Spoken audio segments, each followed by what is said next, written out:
ભરૂચ જિલ્લાના અંકલેશ્વર શહેરના ભરૂચી નાકા સ્થિત શ્રી જગન્નાથ મંદિરથી ભવ્ય રથયાત્રાનું ધર્મભીનું આયોજન કરવામાં આવ્યું છે। અષાઢી બીજ તારીખ 16મી જુલાઈના રોજ સવારે મંદિરના પટાંગણમાં યજ્ઞ કરવામાં આવશે અને ત્યારબાદ રથયાત્રાનો પ્રારંભ થશે। રથયાત્રા દરમિયાન ભગવાન શ્રી કૃષ્ણ, મોટાભાઈ બલરામ તથા બહેન સુભદ્રા સાથે નગરચર્યાએ નીકળશે। સુશોભિત રથમાં ભગવાનની રથયાત્રા મંદિરથી નીકળીને શહેરના ભરૂચી નાકા, સેલારવાડ, વિભાગીય પોલીસ વડાની કચેરી, ચોટા બજાર સહિતના વિવિધ વિસ્તારોમાં ફરીને પંચાટી બજાર થઈને રમણ મૂળજીની વાડી બાદ નિજ મંદિર ખાતે પરત ફરશે।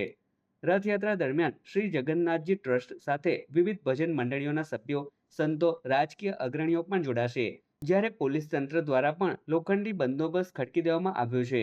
રથયાત્રામાં શ્રદ્ધાળુઓ માટે જાંબુ, મગ અને ચોકલેટનો પ્રસાદ પણ વહેંચવામાં આવશે। જગતના નાથ જગન્નાથને પોતાના ઘર આંગણે આવકારવા માટે ભક્તોમાં થનગનાટ જોવા મળી રહ્યો છે। અંકલેશ્વર શ્રી જગન્નાથ મંદિર ખાતેથી 24મી રથયાત્રાનું આયોજન કરવામાં આવેલું છે। આ રથયાત્રા સવારના 11 કલાકે શ્રી જગન્નાથ મંદિરથી નીકળી ભરૂચી નાકા, સેલારવાડ, ચૌટા નાકા, ચૌટા બજાર, પંચાટી બજાર ફરી સાંજના 6 કલાકે જગન્નાથ મંદિર પરત ફરશે। પરત ફર્યા બાદ મહાઆરતીનું આયોજન તથા રમણ મૂળજીની વાડીમાં મહાપ્રસાદીનું આયોજન રાખવામાં આવેલ હોય, જે રથયાત્રામાં પધારવા ભાવિ ભક્તોને જાહેર આમંત્રણ પાઠવીએ છીએ।